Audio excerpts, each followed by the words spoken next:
ஈரோட்டில் ஹார்ட்வேர்ஸ் நிறுவனத்தில் பணியாற்றி வந்த காசாளர் வங்கி பரிவர்த்தனையில் மோசடி செய்து 2 கோடி ரூபாயை கையாடல் செய்ததாக நிறுவன உரிமையாளர் மற்றும் பங்குதாரர்கள் மாவட்ட காவல் கண்காணிப்பாளரிடம் புகார் அளித்துள்ளனர்.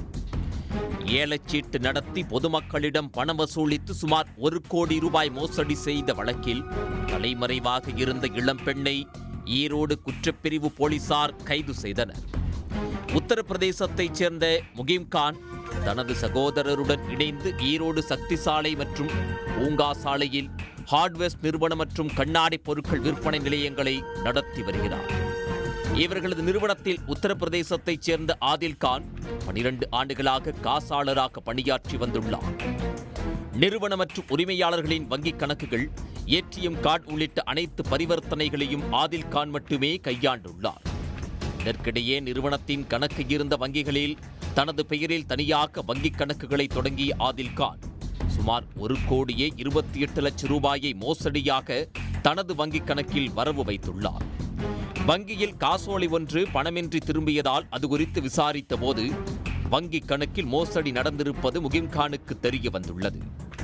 இது மட்டுமின்றி ரொக்க பண பரிவர்த்தனை உட்பட 2 கோடி ரூபாய் அளவிற்கு ஆதில்கான் மோசடி செய்திருப்பதை கண்டறிந்துள்ளனர்.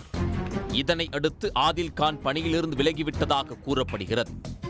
இந்நிலையில் மோசடி செய்து ஏமாற்றிய காசாளர் மீது நடவடிக்கை எடுக்க வலியுறுத்தி முகிம்கான் மற்றும் நிறுவன பங்குதாரர்கள் ஈரோடு மாவட்ட காவல் கண்காணிப்பாளரை சந்தித்து மனு அளித்தனர். சட்ட ரீதியான நடவடிக்கை மேற்கொண்டு காசாளர் மோசடி செய்த பணத்தை பெற்றுத்தர வேண்டும் என மனுவில் வலியுறுத்தியுள்ளனர். புகாரை பெற்ற போலீசார் விசாரணை நடத்தி வருகின்றனர். முதலாளிக்கு தெரியாமே அவருடைய கையெழுத்தை அவராகவும் போடுறாரு, அவருக்கு தெரியாமல் ஏமாற்றியும் வாங்குறாரு. அதுபோக வரக்கூடிய அந்த பேங்கினுடைய அக்கௌண்ட், சிசி அக்கௌண்ட், ஓடி அக்கௌண்ட் அப்படின்னு அந்த இது இருக்குது. நம்ம பேங்க் லிமிட் 1 கோடி ரூபாய் வரைக்கும் வாங்குறது. அந்த பணத்தையெல்லாம் இவர் வாங்குற மாதிரியே அவர் வாங்கி இவருடைய அக்கௌண்ட்டுக்கு வந்த உடனே இவருடைய அக்கௌண்ட்லேருந்து இன்னொரு அக்கௌண்ட்டுக்கு ட்ரான்ஸ்ஃபர் பண்ணி இன்னொரு அக்கௌண்ட்லேருந்து அவருடைய இதுக்கு ட்ரான்ஸ்ஃபர் பண்ணி கிட்டத்தட்ட ஒரு 87 லட்சம் ரூபாய்க்கு பக்கமாக 80 லட்ச ரூபாய்க்கு பக்கம் அவருடைய அக்கௌண்ட்லேருந்து எடுத்துருக்கிறாரு. இது கடைசியாக ஒரு செக் ஒன்று ரிட்டர்ன் ஆகும்போது தான் இந்த கணக்கு வழக்கெல்லாம் தெரிய வருது. திடீர்னு அந்த பையன் வேலையை விட்டு நிற்கிறாரு. ஏன் நிற்கிறாருன்னு சந்தேகம் வந்து அதெல்லாம் செக் பண்ணும்போது இவருடைய ஏடிஎம் கார்டு, செக் புக்கு, பின் நம்பரு, இந்த நம்மளுடைய ஐடி எல்லாமே அந்த பையன் தான் யூஸ் பண்ணுறாப்புல. பேங்க்லேருந்து நமக்கு ஒரு மெசேஜ் வரணும் பார்த்தா அந்த மெசேஜ் கூட இவருக்கு வரதில்லை. அந்த அளவுக்கு எல்லாமே பிளாக் பண்ணி வச்சிருக்கிறான். இதெல்லாம் கண்டுபிடிச்சி பார்க்கும்போது அக்கௌண்ட் எல்லாமே கையில் எடுத்து பார்த்தோம்னா ஒரு 2 கோடி ரூபாய்க்கு மேலே அவன் கையில் கொடுத்தது, அக்கௌண்ட்டில் மாற்றினது ஒரு 2 கோடி ரூபாய்க்கு மேலே அதில் அடி வருது. இதனிடையே மாதாந்திர ஏலச்சீட்டு நடத்தி பொதுமக்களிடம் பணம் வசூலித்து சுமார் 1 கோடி ரூபாய் மோசடி செய்த வழக்கில் தலைமறைவாக இருந்த இளம்பெண்ணை ஈரோடு குற்றப்பிரிவு போலீசார் கைது செய்தனர். ஈரோடு கொங்கம்பாளையத்தைச் சேர்ந்த அழகுசாமி என்பவர் தனது மகள் கனகாஸ்ரீயுடன் இணைந்து ஈரோடு வீரப்பஞ்சத்திரத்தில் அலுவலகம் அமைத்து ஏலச்சீட்டு நிறுவனத்தை நடத்தி வந்துள்ளார். 20 ஆண்டுகளுக்கு மேலாக முறையாக பணம் கொடுத்து வந்ததால் வீரப்பஞ்சத்திரம், வைராப்பாளையம், பெரிய சேமூர், அசோகபுரம் என சுற்றுப்பகுதிகளைச் சேர்ந்த ஏராளமானோர் 50,000 முதல் 5 லட்சம் ரூபாய் வரை வாராந்திர மற்றும் மாதாந்திர ஏலச்சீட்டுகளில் சேர்ந்து பணம் கட்டி வந்துள்ளனர்.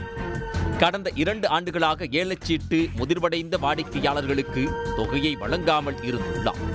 பணத்தை கேட்பவர்களிடம் அந்த பணத்திற்கு வட்டி தருவதாகவும் அந்த வட்டி தொகையை புதிய சீட்டுகளில் வரவு வைத்துக் கொள்வதாகவும் கூறி ஏமாற்றி வந்துள்ளார். இதனால் அவரை நம்பி தொடர்ந்து பணம் செலுத்தி வந்துள்ளனர்.